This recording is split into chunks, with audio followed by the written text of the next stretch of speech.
Year 5. So the last panel, last but not least, is the roundtable discussion. We moderated by Michael. But before that, we have 15 minutes presentation by Knows. Yes, please. Thank you.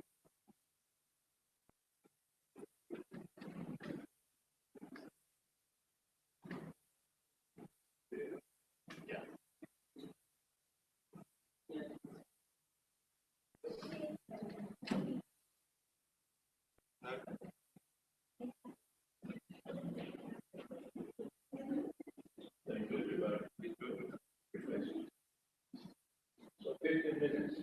Okay. In 50 minutes, I'm going to cover about 10 years of my life. It's how all this started. To borrow some expression by Johnson, I am the XY generation, which means the beginning of this computational era. And this is what I want to share with you as a kind of personal diary. Well, the years that you will see in slides in the top right corner are the years I was using something I showed, but not necessarily the year that was introduced. For instance, the slide rule, which was at the beginning of my studies, was invented long, long ago, but it was the only available tool for calculation. Now, during my studies in 73, I had the pleasure of having one of the first calculators, a very expensive one. It was the beginning of what we call computational era, I believe. Now, a few years later, this was another contact with computer graphics.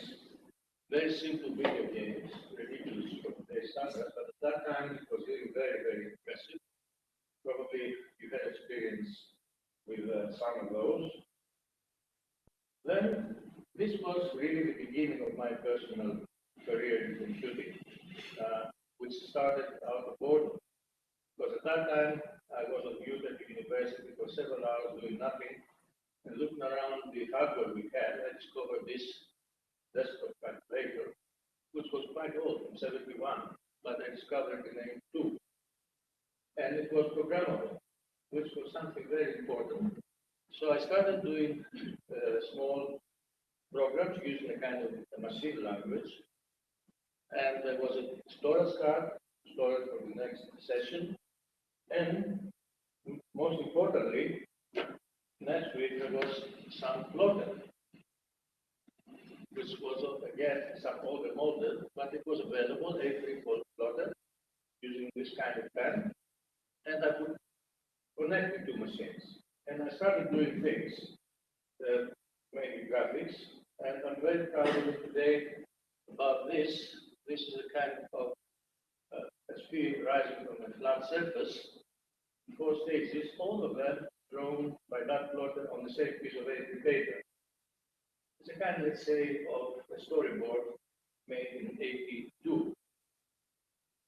Now, following that, my interest in computers increased, and a few months later, I was able to buy one of those early PC computers, personal computers, which was invented by this genius Sir Sinclair, who had introduced some other model. I happened to have this Spectrum, ZX Spectrum, with very low memory, 16K, K, not mega, not giga.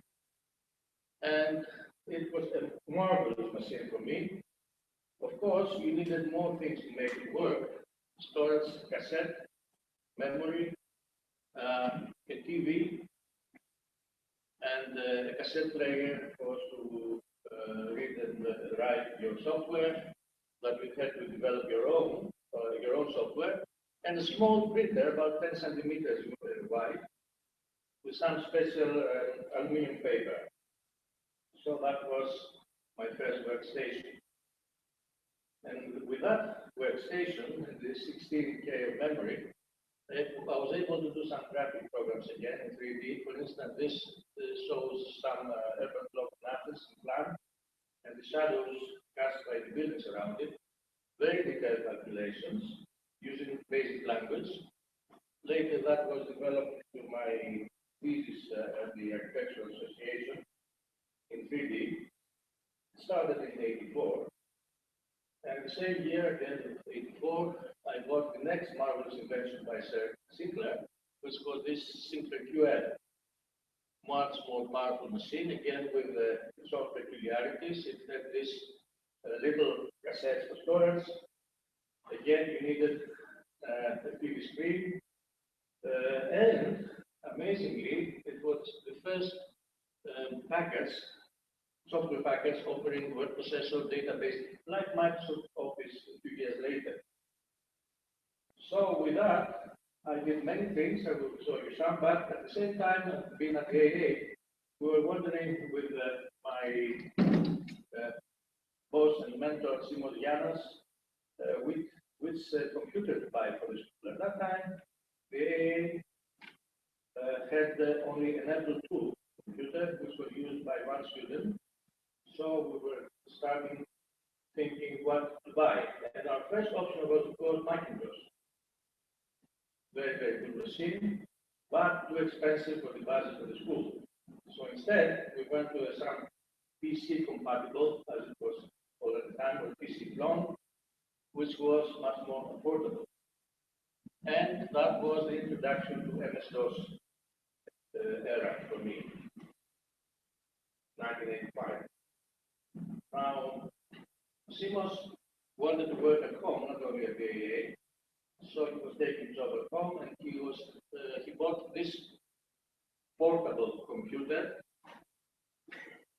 which was 15 kilos, but it was portable in the sense that you could take the screen with you as well. It was not a separate screen. So that was one of the first portable computers designed by Olivetti, later Compaq. Something also very, very useful was the software that came very soon to support these machines, which was called Framework 2 and 3, later 4, there it's 9, continues since then. It was again a package of 4 different programs, word processor, spreadsheet, graphics, and database, all in one. By the way, you could load this software every time. You had to load this software every time because there was no hard disk. There are 2 slots on the right that will serve your floppy disk and load this program. It was not ready to use every time. Now, 1987, the big progress, the big step for the AA. What you see are the first major computers bought by the AA, long before Patrick Schumacher and DRL, etc. In fact, the one on the left was a cheap one. It had amber monitor, and it was for us, me and Simos. The other one, which was more fancy, the color monitor, was for the secretary of the graduates. So she had a color monitor, we had a number, but we used it more than that. Some sample of the kind of software that was available at the time is this Ventura Publisher. I don't know if you're familiar. A few years later, a few months later, you had Quark Express, which became more famous. Anyway, that was the first desktop publishing software that was available for PC. And as a comment says there, it is unbelievable that it was under MS-DOS 2.1 with only 512K of memory. It was a brilliant software, but it took more than a month to learn it. Now, AutoCAD came into existence. This was my first contract with AutoCAD for 1987, but that is when I first used it. It was version 2.6. That was how the screen was looking.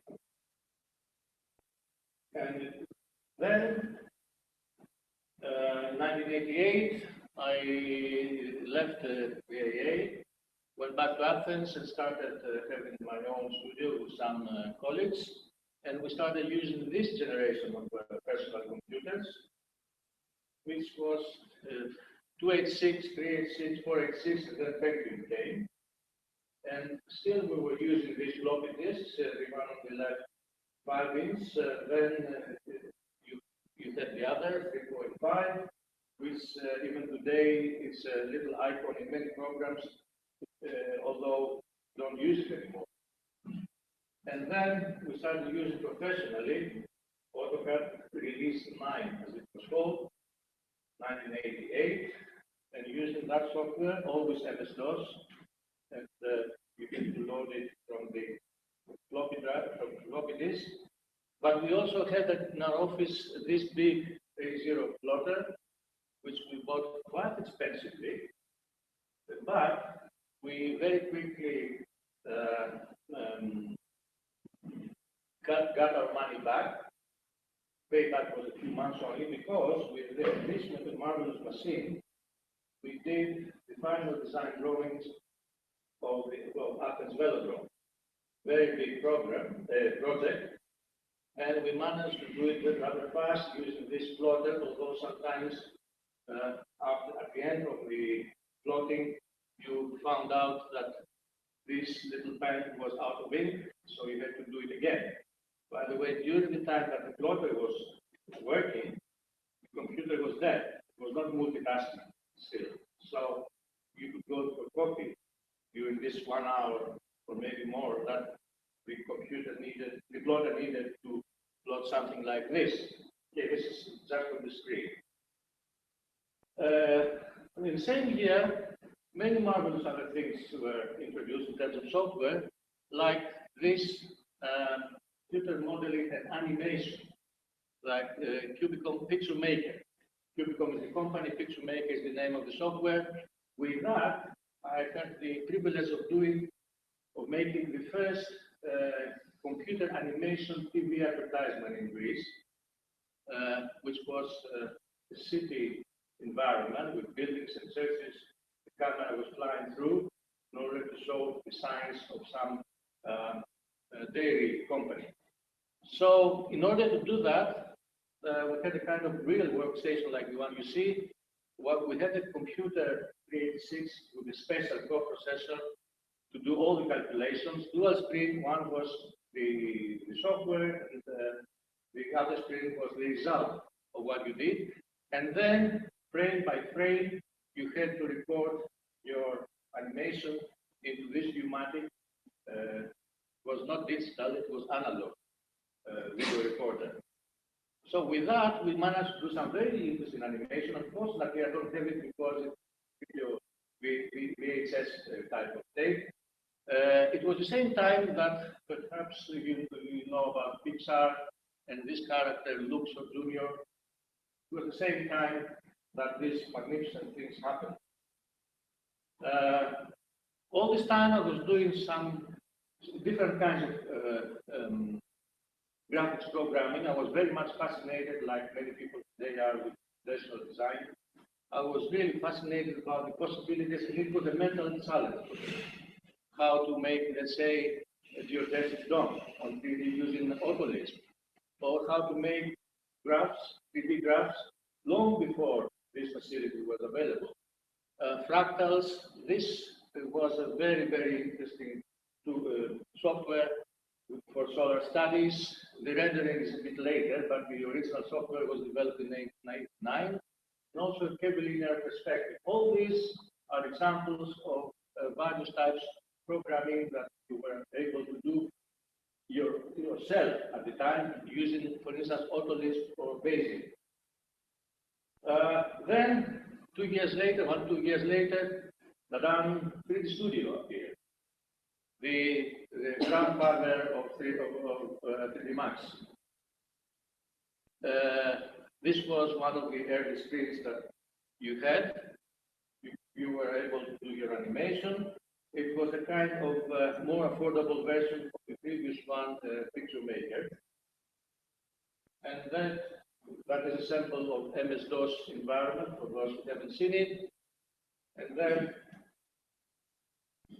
92, we had a new era because Windows came, and you had more possibilities, but less control. In the past, before that, you had control of the computer, you could do your own programming, you knew every little detail in the machine. After that, then you lost control. So I stopped my diary here. 10 years of the X generation.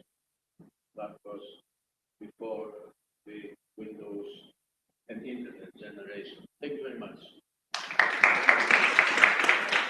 I think I was on time, yes? Yeah, great, good. Any questions, comments? Okay, thank you.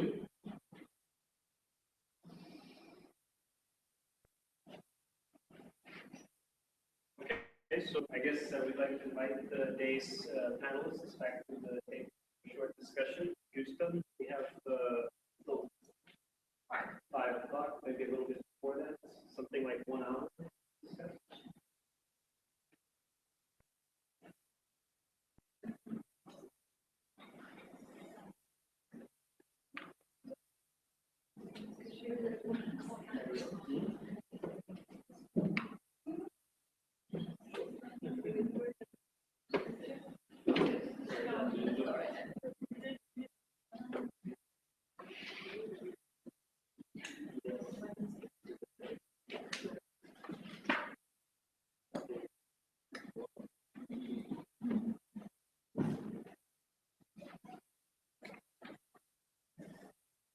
Is continue?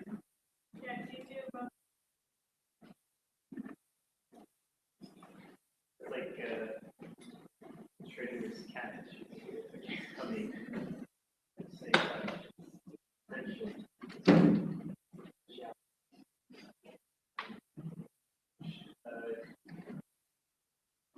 Well, first of all, while we're waiting for Vijay, or maybe we can just slowly kind of get started. I'd like to add my own thanks to everyone for their contributions today. It's been very enlightening and exciting to have the second version of TransArch new series here at Economics, and of course, great additions continue, more additions starting this spring and then again next year. I do want to say, just as a technical point here, all these microphones are live simultaneously here.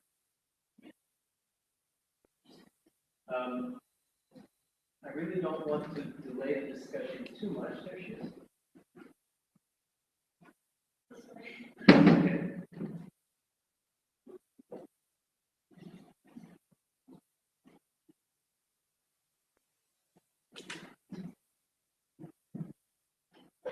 Okay, so again, thanks to everyone for their contributions. I think rather than sharing my own opinions or my own ideas, I would like to right into a very basic question, and that question actually was brought up by one of our students, Idil, just before the end of the last session.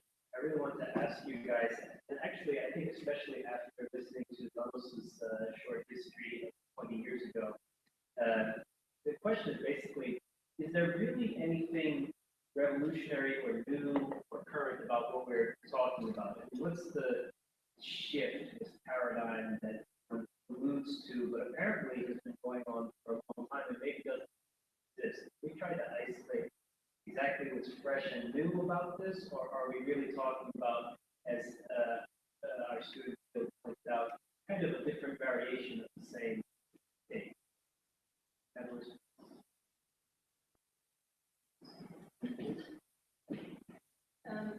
In my opinion and observations, it is sort of a variation of what had been an issue, as far as I can see, since the 60s. In these terms, too.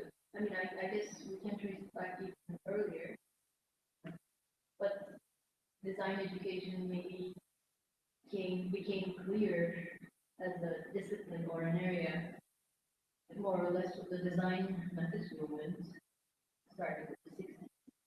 And when we look at the conference proceedings from the 70s and compare them to the conference proceedings from the 2000s, topics match, paper titles match. People don't, but maybe with a generation or two generations differences, maybe the even threads like schools also match. So some of the discussions, I can't go into detail because we don't have references to look at, but some of the discussions had been going on in the sixties as well. And, Ilan Çağdaş brought up, that historical bit very nicely, context of what we're discussing today. The scientific perspectives to design thinking are sort of common.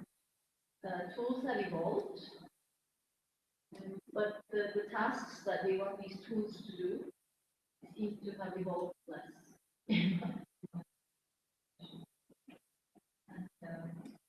that's why I think it is crucial to think about computation as a more abstract concept than teaching tools. It's the teaching of this computational thought in relation to design and the tools which change concept.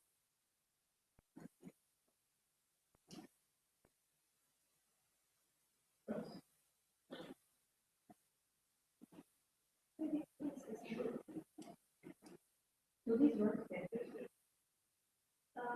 What I believe is from students' perspective, but I think we, as students, we have a fear of learning. We have fear to something new, and it was right actually, because computational design it's just a tool. It's something that evolves every day. It's evolving faster, and the thing we should focus on is, as I've said at the last part of my speech, maybe it's better for us to focus on how to learn something new. That's how we can process and get bigger and better every day. Maybe I think that's something that Sima really touched on in her presentation today. Actually, I was heard myself as well. That the thing that you're focused on is about the pedagogy of how computation fits into design learning. Exactly what's going on in the design learning process and how that is either modeled or pushed forward by using different sets of tools. Is that the same thing that Jay's Actually,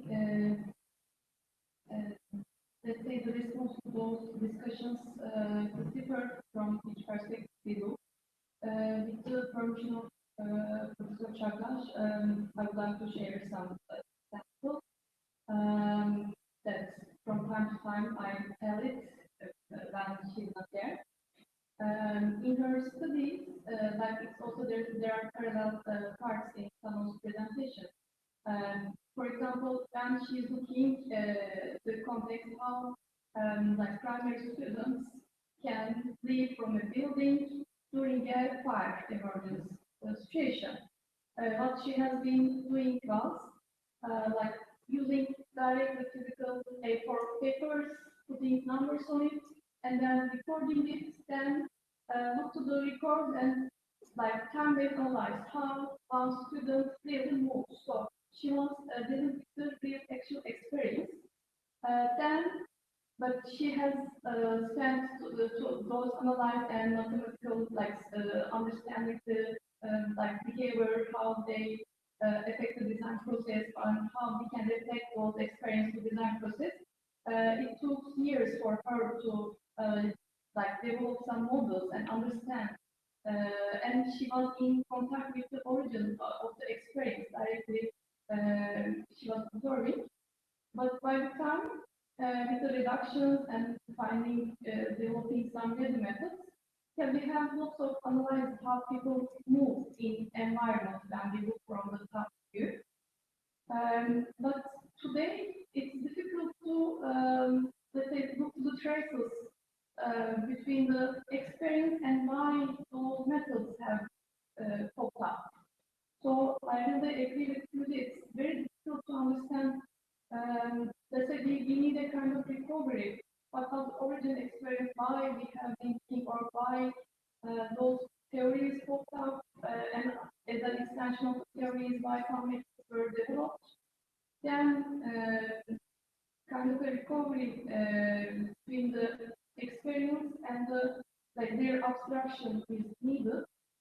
So, coming to your question, if those, let's say, processes are evolutionary or revolutionary, let's say in 1960s, Sutherland's sketchpad was available, but now we are not beyond these tools today.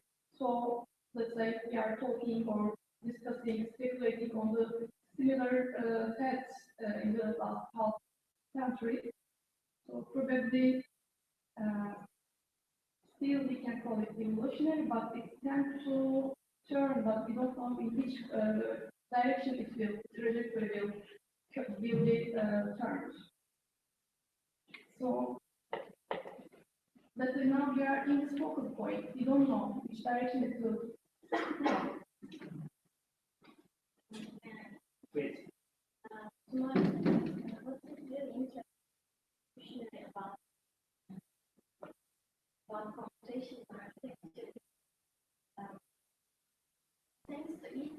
Thanks to computation architecture, we have more ability to control our design and to measure their in many terms, in structural terms, in material terms, in also more qualitative terms, let's say perception of space. So I think this also creates a new kind of knowledge for designers. And also, to me, this is what makes computation architecture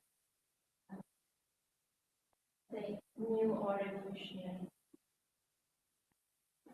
I guess especially if you think about the quantity of data that you would be dealing with in your research, that's something that This is something that, yeah, exactly.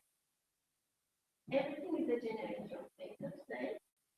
We can trace it, we can capture it, we can store it, and we can share it. This is really amazing.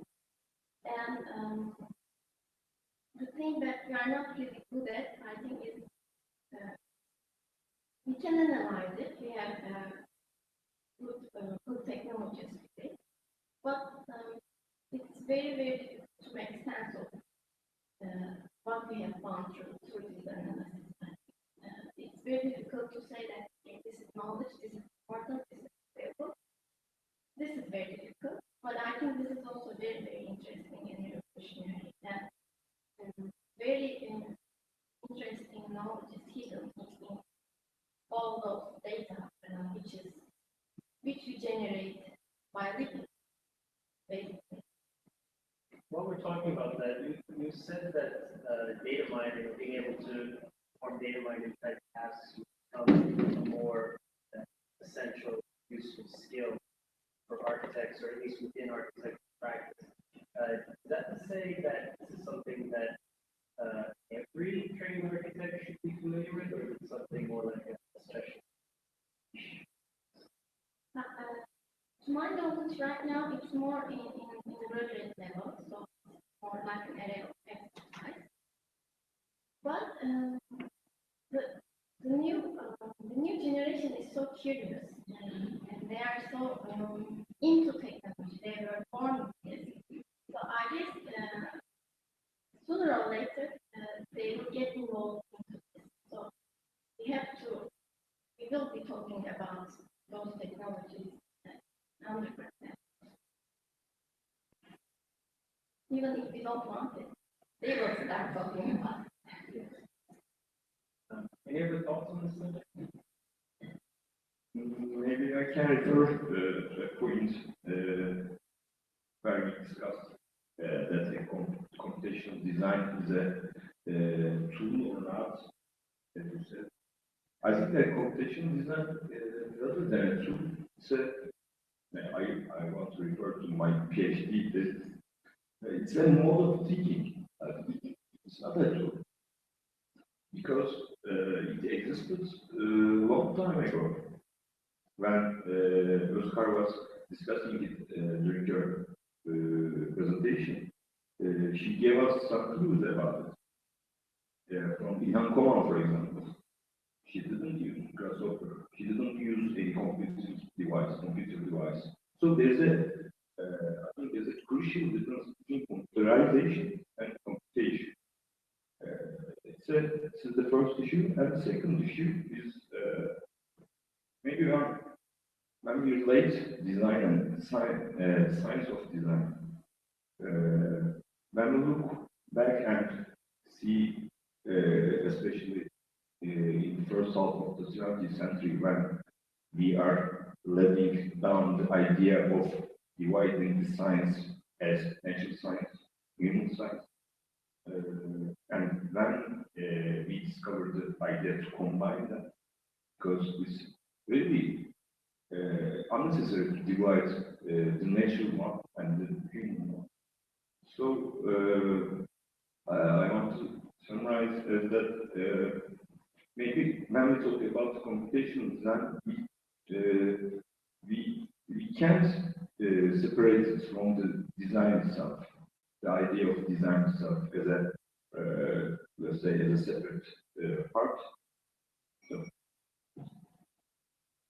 I mean, isn't it just design, as you just said, on using the same way of thinking with a different set of tools, right? So I really question, just like going back to the beginning and point out, I mean, is computational design thing separate from design? no, I don't think so. Nice. My answer would also be, I don't think so, but with a clause to add that computation is not just the numeric calculation. So we need to expand what we mean by computation as well and make into reasoning processes that includes visual reasoning processes or spatial reasoning processes. And in conventional computing, those are usually undermined. Sure, AI is trying to imitate human intelligence, but they're only successful to a certain degree, and of course there are big debates around it, which I'm not opening up right now, but most of the time there's limitation with finite data. However big, it's finite so that we can process it. Whereas in real life, I mean in human capacities, sort of this is counter to what the computer scientists are saying, but designers and artists show every day that it's actually kind of unlimited. So we need to also expand what we understand from computation to include all kinds of reasoning processes, not just the numeric calculus. And there are now tools, there are people who discuss these kinds of views in computation, computer science.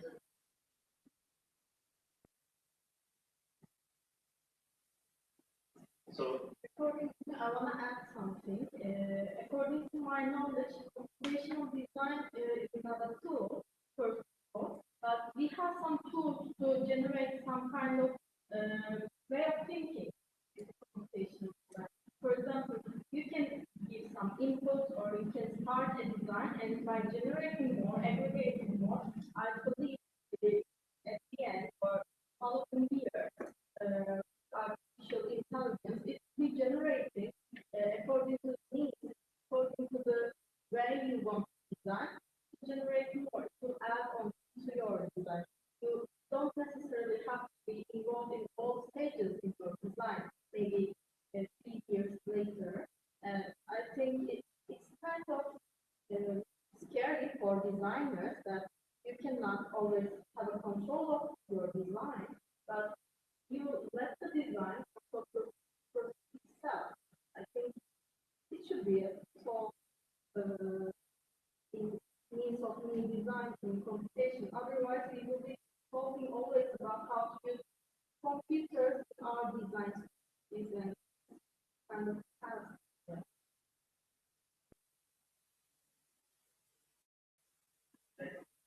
I get stuck on the word control. Is the issue about authority in the design process? Is this the struggle, the architect ego that we're talking about really, or is it something to be said for being able to perceive conditions, consequences at higher, let's say, level of detail or texture, which normally would come from a great deal of experience, but now we have tools to help us to see into the future.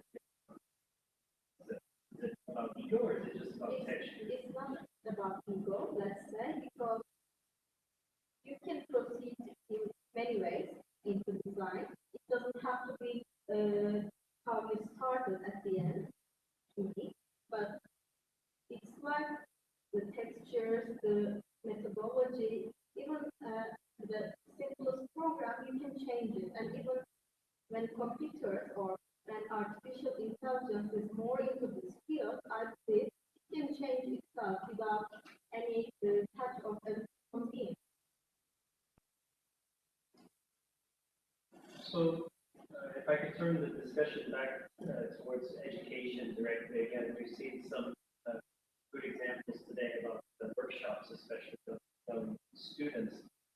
Something that stuck with me from the previous Transarch into discussion was about what happens in schools in terms of characterizing different types of disciplines or different design approaches, etc. And I was wondering, especially, well, let's leave that there. What I'm wondering is that if there is a pedagogy involved, I would suspect underneath that there's some kind of ideological belief that drives that. Without saying right or wrong or criticizing, it must exist some kind of ideological belief beneath it. So I'm wondering in the design schools, in schools of architecture, how much of what we're doing is education and how much of it is acculturation, teaching a kind of architecture culture to students? Is maybe the potential in better analytical tools being able to objectify the transfer of knowledge better, or is it really just another way of drawing the distinction between who's an architect and who's not? The question.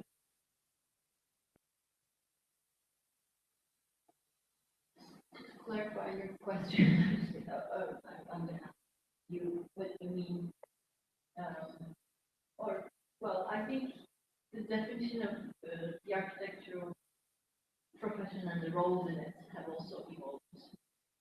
Expertise certainly got to be more, like there are different expertise, levels of expertise as well. And the profiles of the graduates of architecture schools have started varying. Most recently, some pioneering schools have started tracks in undergraduate education, so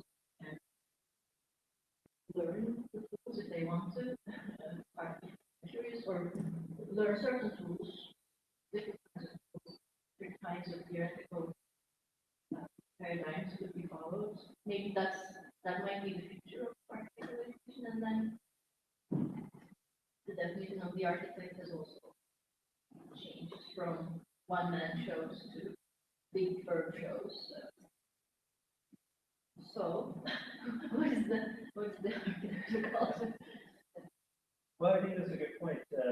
Now you're reminding me again of Sema's presentation. Sorry, that was your own presentation. You mentioned the ethics that are transferred in the studio. So we're talking about the same thing, possibility of sharing, etc. Because it's true that it's not something that someone does in a closet, it takes massive amounts of people energy. What about the experience from the point of view of beginning design students then specifically? What's their expectation when they come into school? How does it change when they encounter these things? Is the expectation itself evolved as they come into school more? The workshop, the first one was quite intense for them. They didn't know. They had no knowledge of these permitted tools, digital permitted tools. But this year there were two people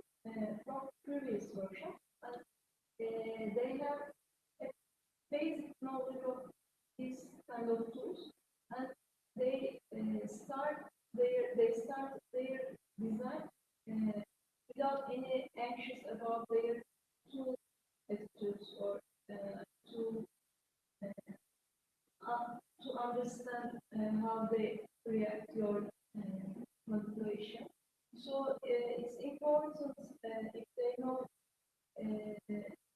the problem to be easy for solve them.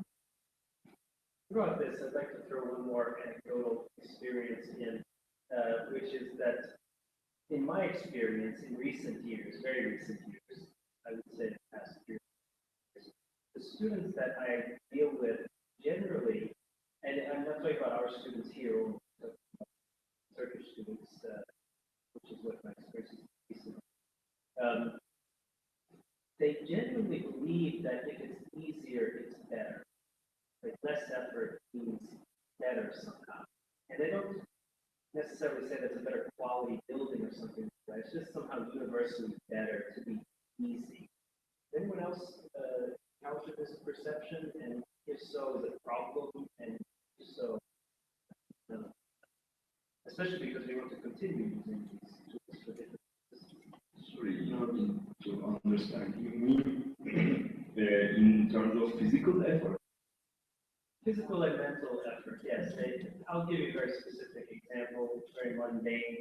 The downloading of scripts, ready scripts or blocks, rather than trying to create those things on their own. You talk to them about that, they really believe that it's better, it's easier, rather than trying to do it yourself, because I might make a mistake, blah, blah, blah.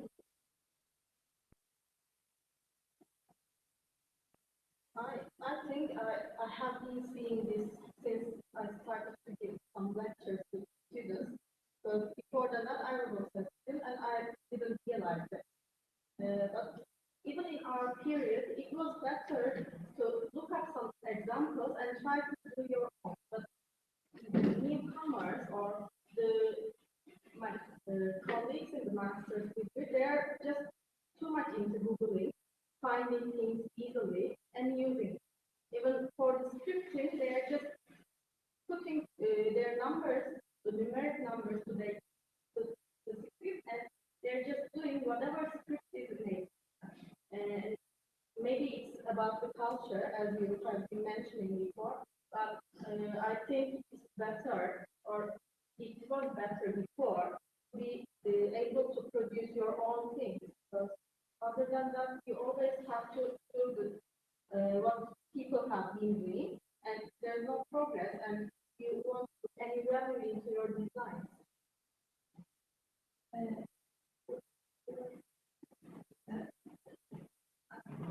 We should take this question according to what you want to do with this tool.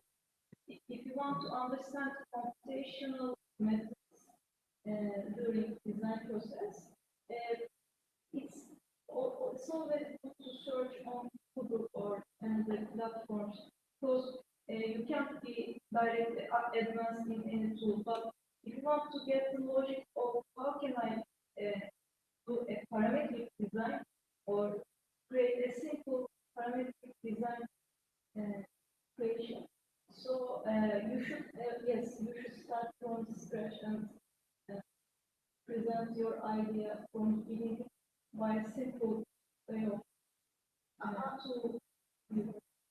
I don't mean by starting from scratch, but just using ready-made scripts or ready-made designs for your project, which is really different than other buddy's project, it's irrelevant to your project.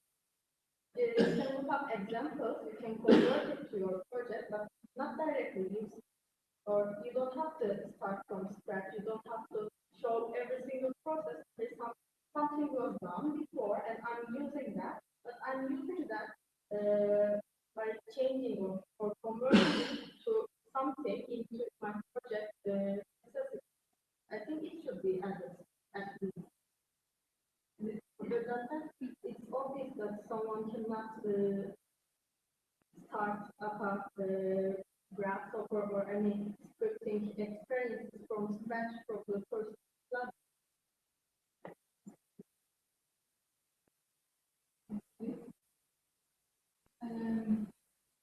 Depending on my observation in first year students, they have different backgrounds and different, let's say, abilities than they have at the architecture school.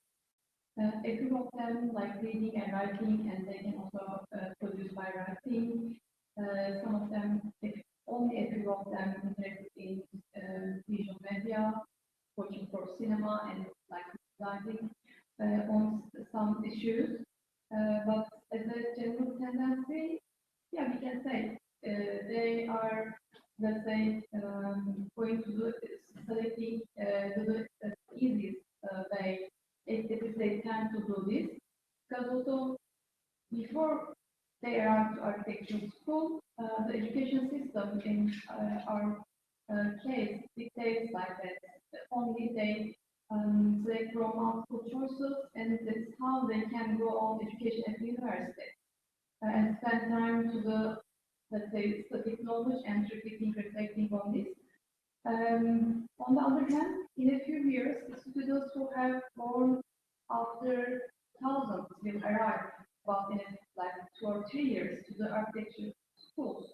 So someone who is digital native, they will be digital natives. Maybe you remember some video that like even 2 years of child playing with some interacting with the media in a different way, but when they a child cannot change the like scale of a photo in the real life, then child looks to his her own finger why it doesn't work in the picture, because their perspective, how they perceive and let's say their reflections probably will be different in a few years. Someone who has seen the television with white and let's say black, or radios with doesn't work, cannot like capture the data. So let's say maybe the first year's education would be more crucial. How combine or provide a ground that they can exchange idea and experience, not only just in architecture schools, but also maybe the technology providers or something that they would go further later. And in reference to the authority matters and all control issue that Thomas underlined, let's say what we call digital comes from like the origin of the word digit. Digit means the finger, like counting and something like our body experience. And era is coming with just executing operations with 0 and 1. So this is the one side, and in between there is machine language, programming language, visual graphic interface, and some interface that haven't invented will be buried, embedded to the environment probably in the near future, and then coming to us, natural language. So the more we go to this 0-1 parts, the more we take the control, but it takes a lot of time. Sometimes just some bridge between those sides. Not only standing to the uncontrolled but finished side, sometimes going to other side and interacting with some, let's say, at least for today, a little bit how to write or structure a code would be useful for the near future in general. Michael, can I have a question? Certainly. In fact, I was going to say that at this point, thank you for entertaining my questions, but I just want to ask questions. Because I'm being very interested. Please. The approach that you are architecture design to the computational design, right? So have you been able to evaluate the contribution of such an approach in design teaching, or from the point of view of the students, like in design learning? I think it's not easy to evaluate. No. Well, I mean, after 10 years, maybe I should be able to say something about this. But it's not a systematic analysis and evaluation which I'm going to give you.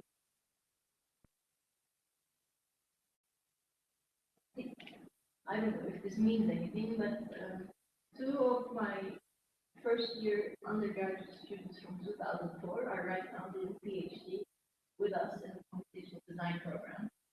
And they always reflect back to the first year and the education they had.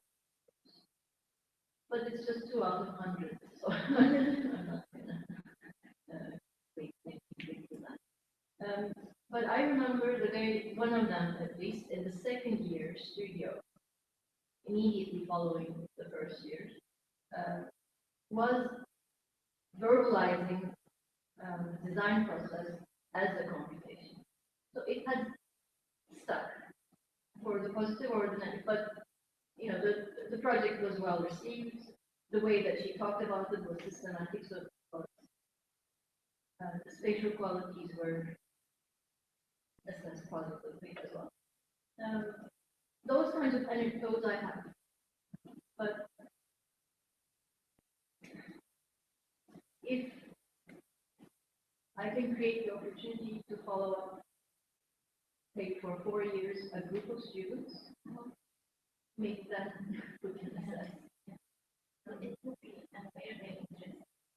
But what I observed from the beginning of the semester till the end, like all of the design instructors observe, like the development progress, is that they are, at least they lose this mystified notion of design creativity, and some of them are discouraged, by the way, because it's not also very easy to constantly talk about what you're doing, all your decisions. In fact, this puts a great burden on some of the students. But then, if we look at the majority of the group, that they are sort of more comfortable talking about their design ideas.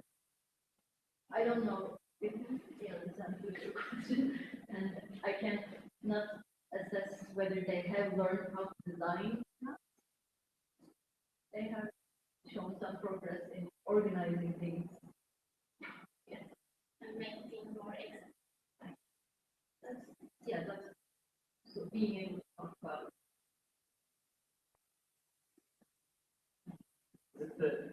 Isn't it the same problem we always had? You know, developing metrics for determining the success of the students. Maybe we feel the burden is greater now to doing just quantify the tool. It's the classic problem. Anyone else? Question? Sure. Maybe wait for the microphone. I just want to finish the question.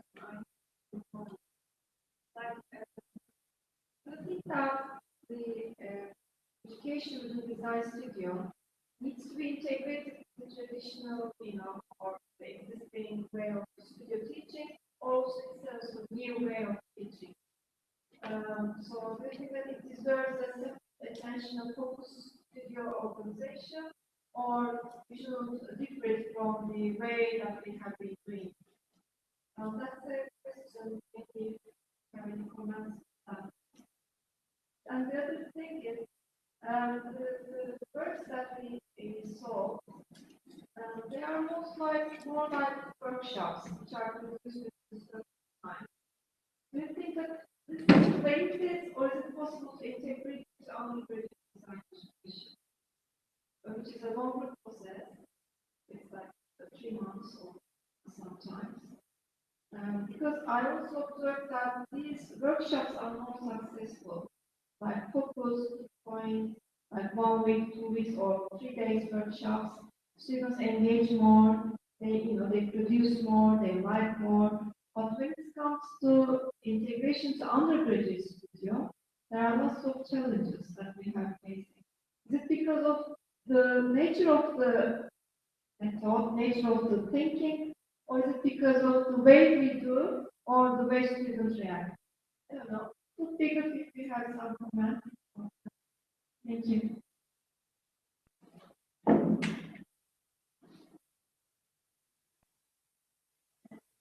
For our workshops, the last question was asked in South America also. Do you think that this is the problem that can be solved with, can integrate the workshop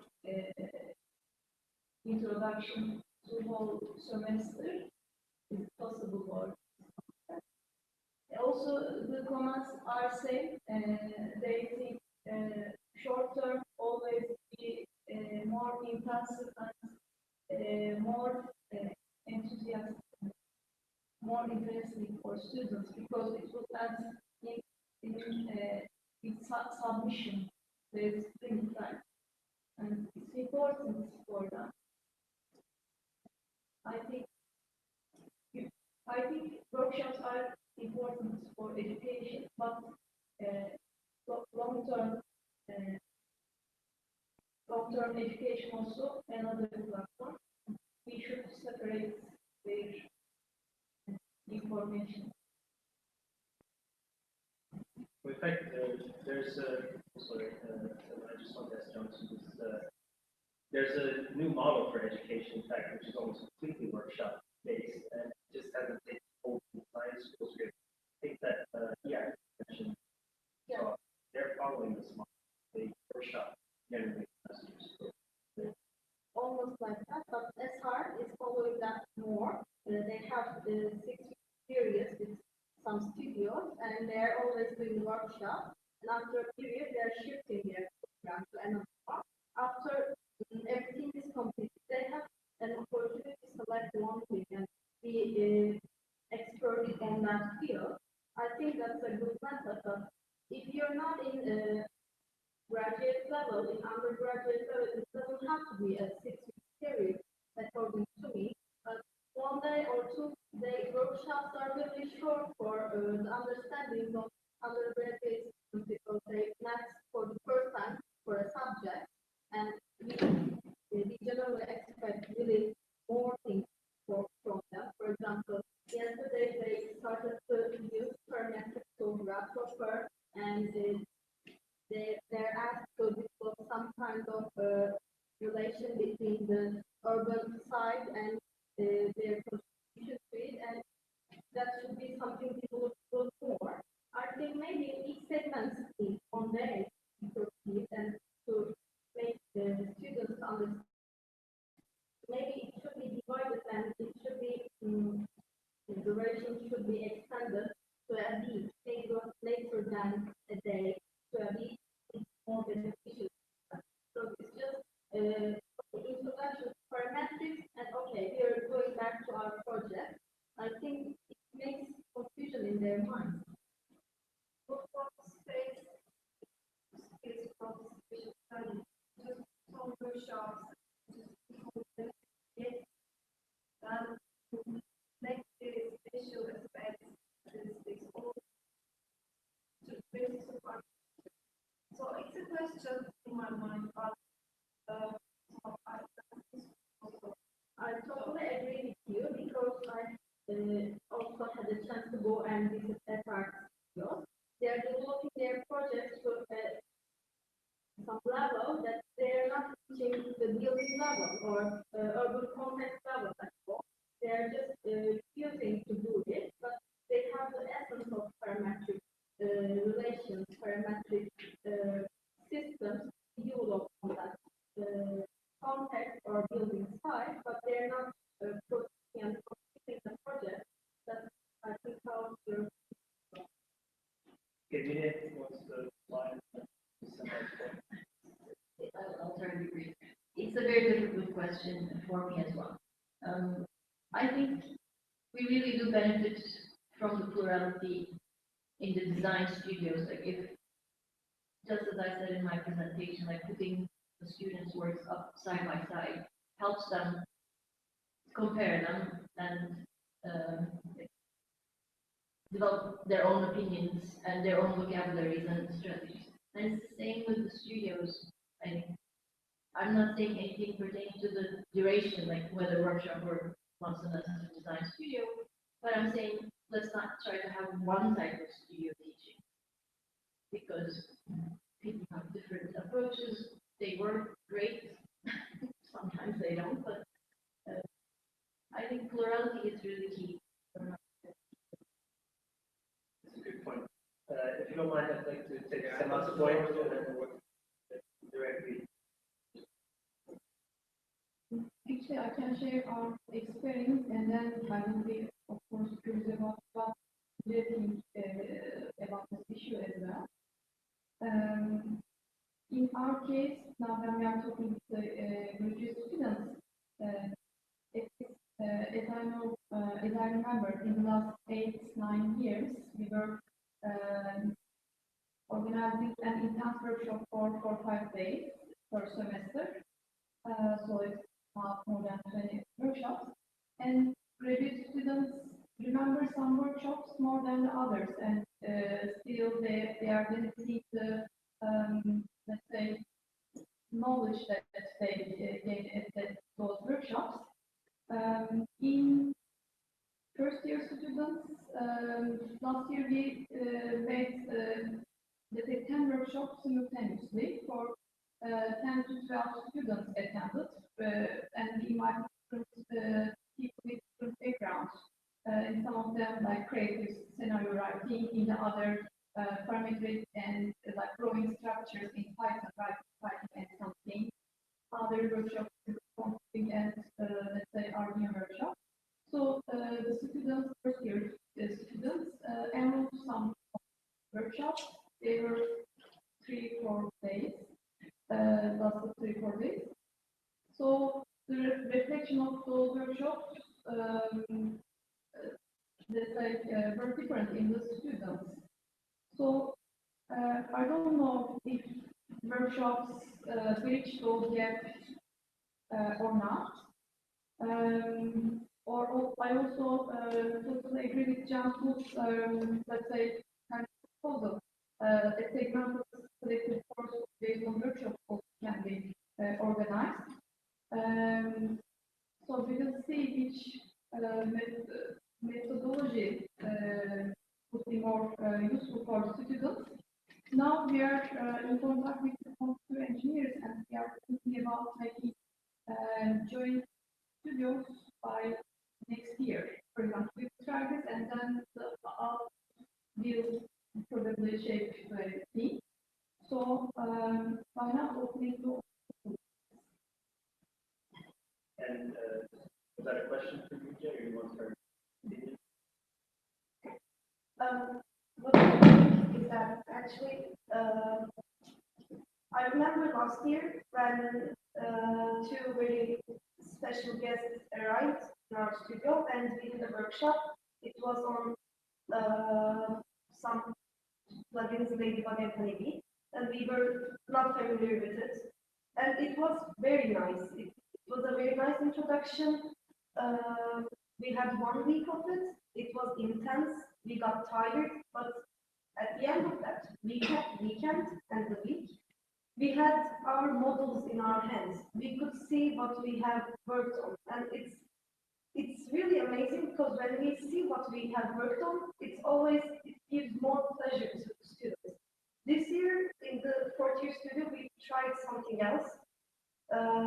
In the first 4 or 5 weeks, the teachers have divided the week into 2. One of the days we were focusing on the grasshopper and computational design, and the other day we were focusing on the studio.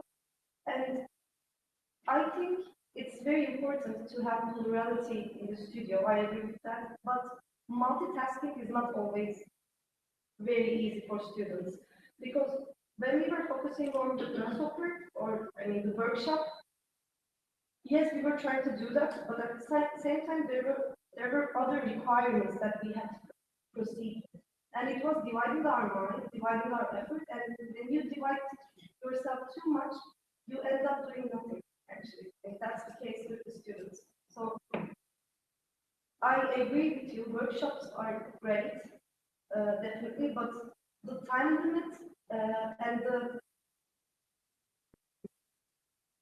and the pressure for submissions, also the time between those days are important.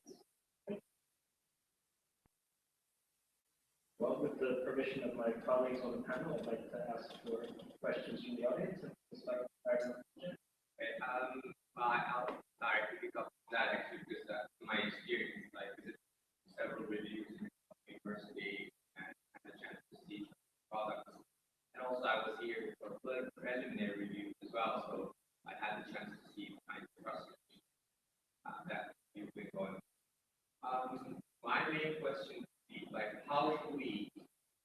decide on the time that we allocate to mastering the tool or acquiring a way of thinking.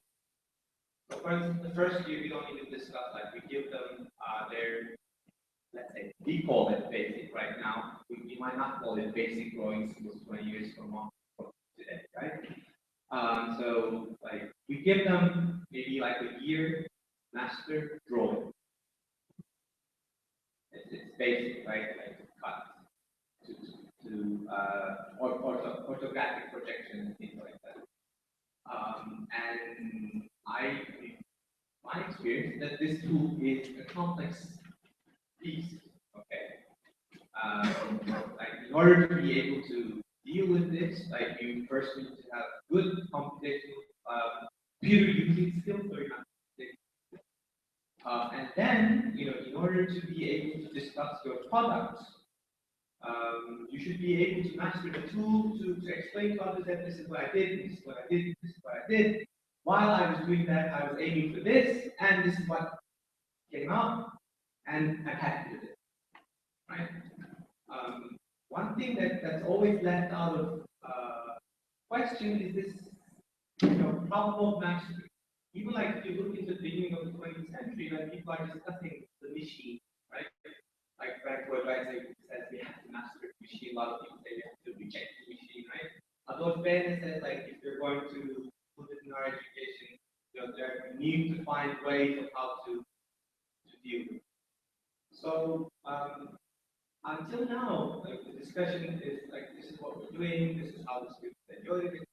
But when the extra pressure comes, to get basically educational results on which you judge, right, becomes a very, very important and drastic phase for the student. So, so my suggestion is I think workshops are great because they don't get that pressure. They're not under the pressure of getting grades. They're most interested in using the tool and understanding the tool and mastering the tool. When it comes to the project, as you said, all these other constituents of the project come into play, and it makes it a much, much bigger problem than it actually is. So I'm wondering, as you know, educators, whatever we like to call ourselves, how much time do you think these tools deserve in the curriculum so that the students will actually feel, since we are the ones that decided that first year. Long question, but comment as well. I guess it also brings up the earlier topics about what the content of the studio is. You mentioned skill acquisition as well as, I think your phrase was acquiring a way of thinking. So how much time dedicate to these things?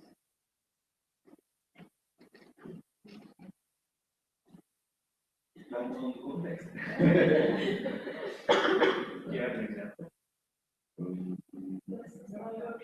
And how do we decide? How do we decide how much time we're going to dedicate? I will give you an example from our first year students in Istanbul Technical University. I think that the problem of, let's say, adjusting time for workshops depends on the quality of the abstraction, especially in this computational design areas. Because when we meet students in the first year, we understand that their abstractive level is not so high and is limited within the numbers, just numbers. And even they don't know that they are doing abstractive things in their life naturally. So I think much you spend time to bridge the gap between this awareness of abstraction, much you let's say win time, gain time for, let's say, producing some good jobs, some good issues in the workshops. I think if also in addition of this, if you compare, if you look at all of the presentations during today, the common point was abstraction. Really, look at again. Everyone says abstraction. If we computation, we are talking also about abstraction. So, if we try to make an awareness of but a real awareness of abstraction for students, I think we can more adjust the time and we can more produce things much more beautiful in a very short and limited time.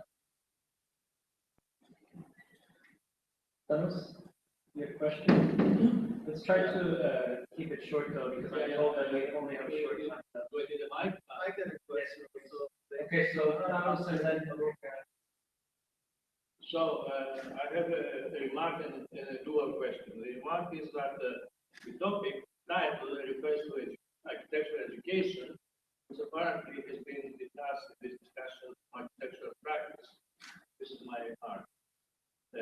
Then I have a dual question to the experts of computational design.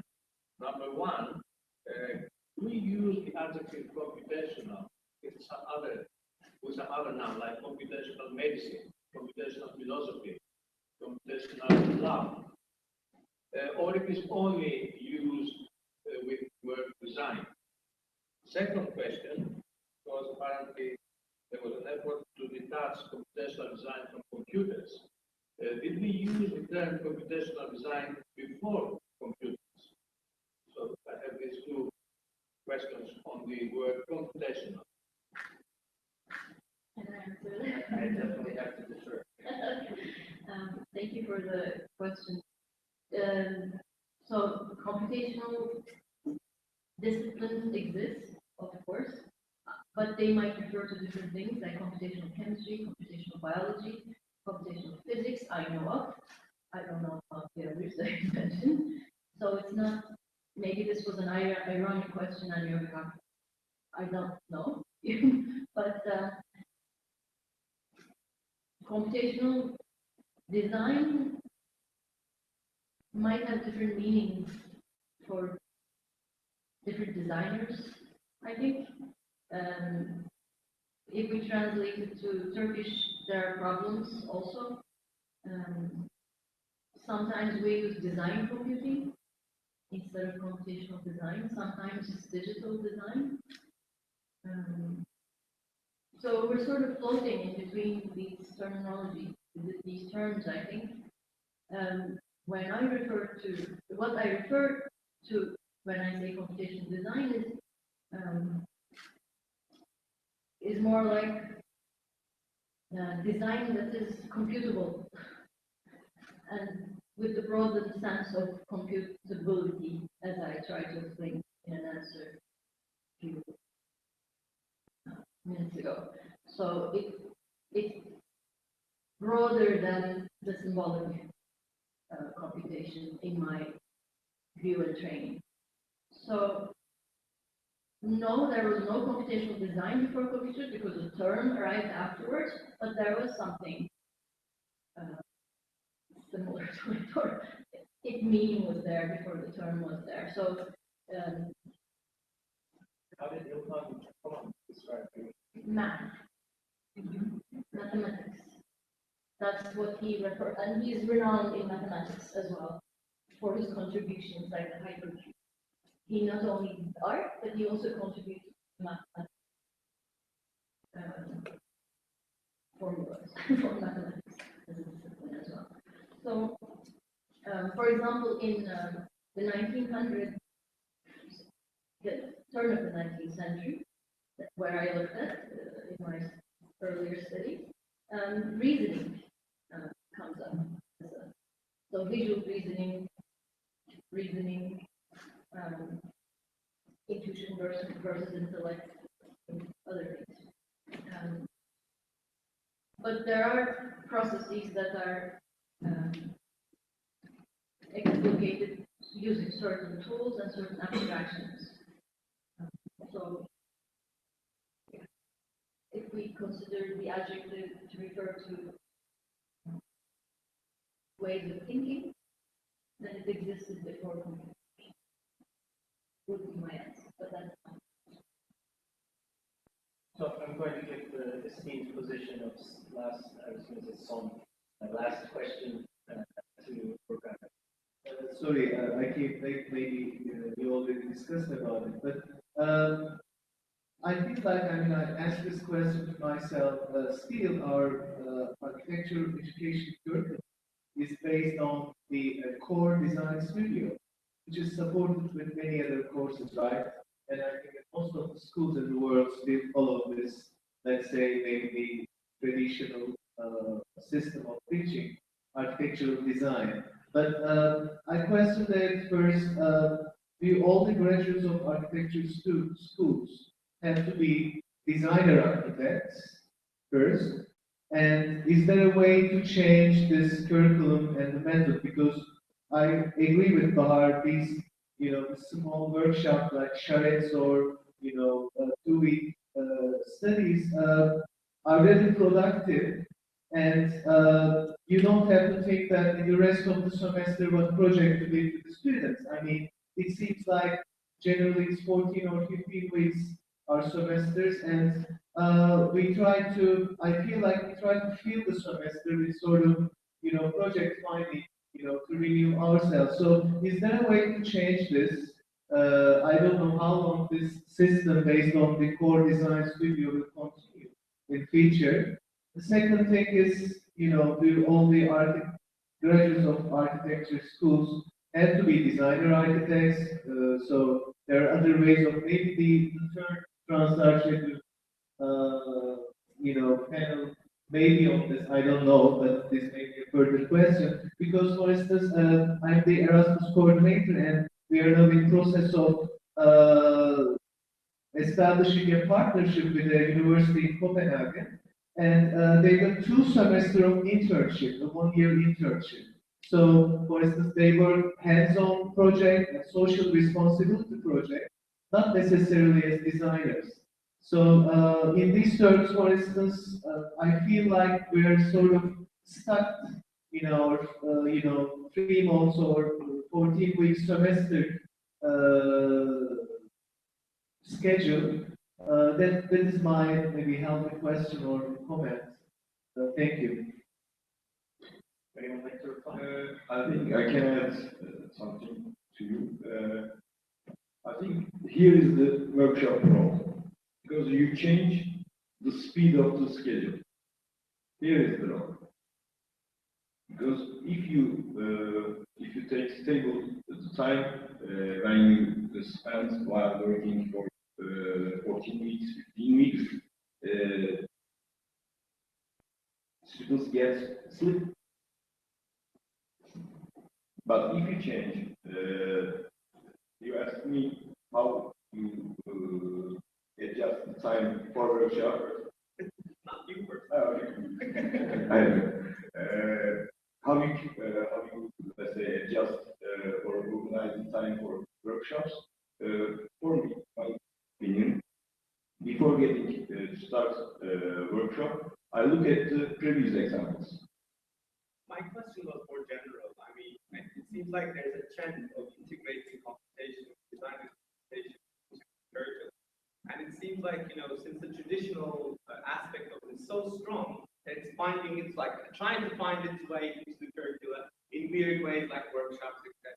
So if we accept it as part of the contemporary, let's say, conundrum, of architecture, then maybe we should find other ways.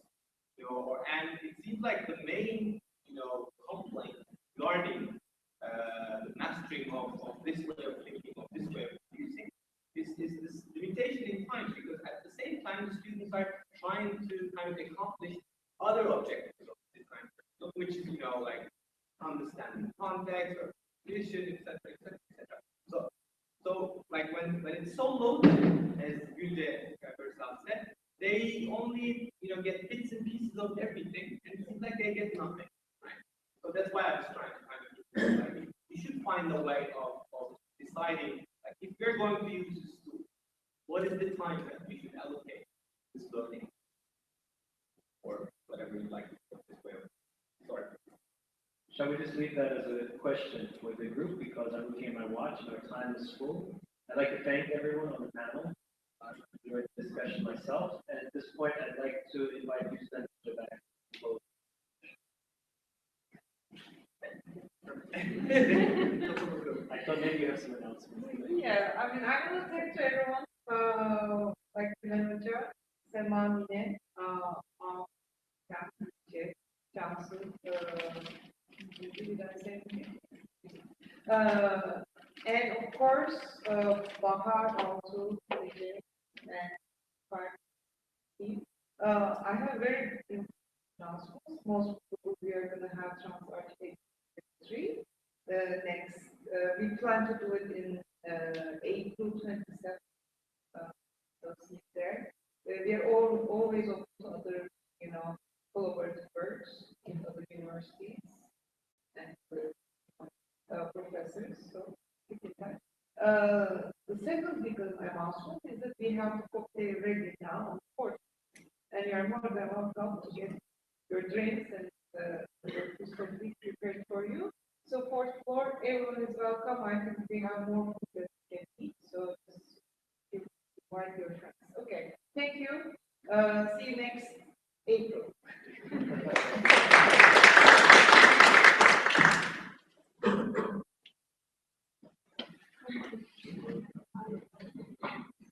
Benim 17. kapatı var.